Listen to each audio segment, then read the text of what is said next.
Hi, good evening. My name is Leilani Haro. Today is Thursday, November the 29th, and this is for Bio 225. And for this lab experiment, we are doing the carbohydrate fermentation testing. So I kind of jumped the gun a little bit and did everything yesterday, as in preparing the lab experiment, and today I have the results. So I'm going to go over what I did yesterday. So yesterday we got 6 of the phenol red tubes, which I'm going to show you. It's the result now, but this is the phenol red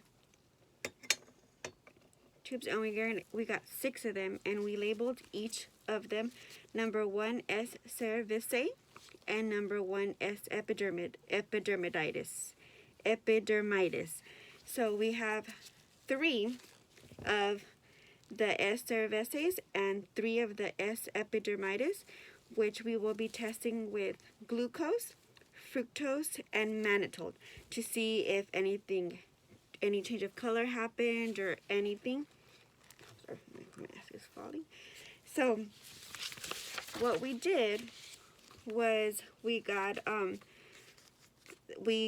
the samples of the fructose, the mannitol, and the glucose, and we put half of it in one phenol red tube and the other half in the second phenol red tube for the S. cerevisiae and S. epidermiditis.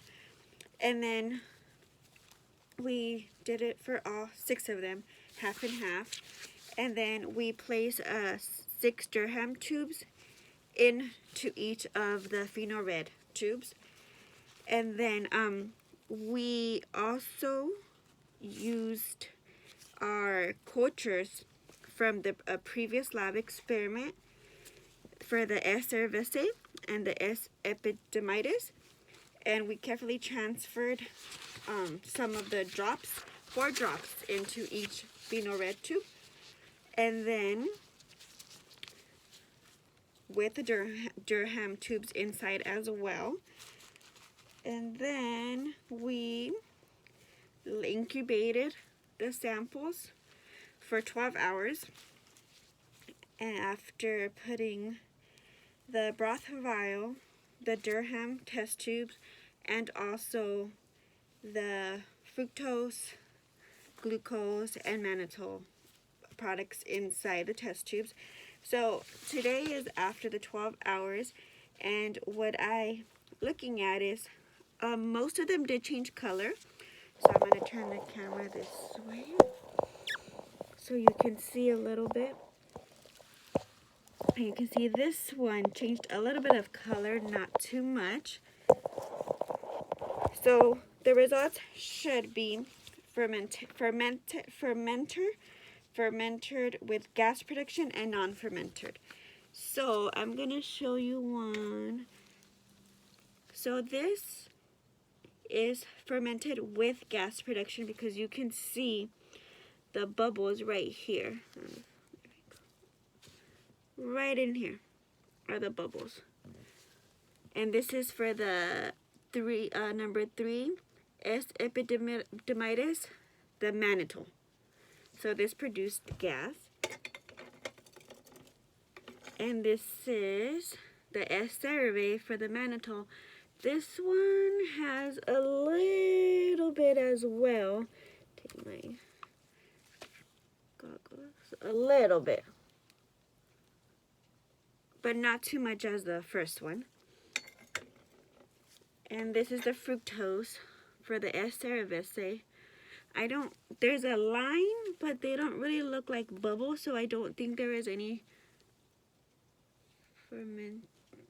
fermented with gas. It's just regular fermenter. Making sure, yeah. And this is for the S. epidermiditis for the fructose as well. This one has no bubbles at all. So this is with no gas.